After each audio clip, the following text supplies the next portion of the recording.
હું બનાવતો તો તારે ઉભું થઈને જોવા ના આવ્યું અને પાછા કે બટર હોય તો મજા આવે. એ તો 2 દિવસ પહેલા મેં કહ્યું એમ બનાવ્યું પાછું તો હું જોડે ઉભો તો ભાઈ અડધે અડધે કરવાનું. તો અત્યારે હું બનાવવાનો છું મેગી અને મમ્મી છે એ ડુંગળી અને ટામેટું સમારી આલ છે અને મારું કામ છે મેગી બનાવવાનું. 4 પડી તેલ કડાઈ ની અંદર મૂકીને ગેસ ઉપર ચડાવી દીધી છે. હવે તેલ આવે એટલે આપણે આ જે ડુંગળી છે એ અંદર નાખી દઈશું અને પેલા ડુંગળીને આપણે એને પકવી દઈશું.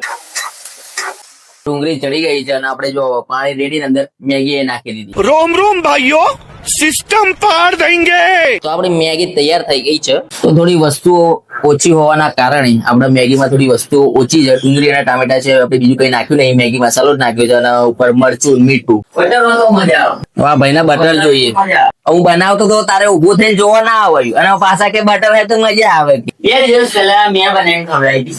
આવા જેમ ન આવે એવું થોડી ના હોય. એ તો 2 દિવસ પહેલા મેં કહ્યું એમ બનાવ્યું પાછું તો હું જોડે ઉભો તો ભાઈ અડધે અડધે કરવાનું. અને અત્યારે મેં બનાવી તો જોડે ઉભો છું જોઈ ને એમની બનાવી લાઈ હેલ્પ કરાવી વાત તો દૂર ની રહી.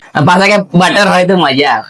ભાઈ ને ફરી બનાવે ને બટર પછી કેપ્સિકમ પેલી શું કહેવાય પેલી આવે ને કે ઝીણી ઝીણી પેલી શું આવે છે એને શું કહેવાય છે પેલી સૂપ ની અંદર હોય એને પેલી ચોરી જેવું આવે એને શું કહેવાય કે જે હોય હવે છોડ કેપ્સિકમ મરચો ને એવું બધું છે ને લેતો આવજે ફરી બરાબર. અને ફરી અમદાવાદ જાવ ને તો મેગી નું પેકેટ લેતો આવજે. ટેસ્ટ કરી ગયા કેવી લાગે? ઠીક છે મેં બનાવી હતી એવી નહીં.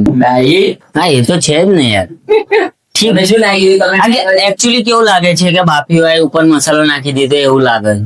અંદર ડુંગળીનો સ્વાદ છે જો વસ્તુ ઓછી છે એટલે બનાવીને આલી એનો આભાર માનવાનો બરાબર. કીધું સારી છે. આપણે તો ભાઈ દરરોજ મેગી નહીં બનાવતા. 6 મહિને એકવાર મેગી બનાવીએ એ પછી આપણે ક્યાંકથી લાયા હોય ને તો. બાકી આપણે દરરોજ બનાવતા જ નહીં એટલે 6 મહિને વર્ષે મેગી બને આપણા ઘેર.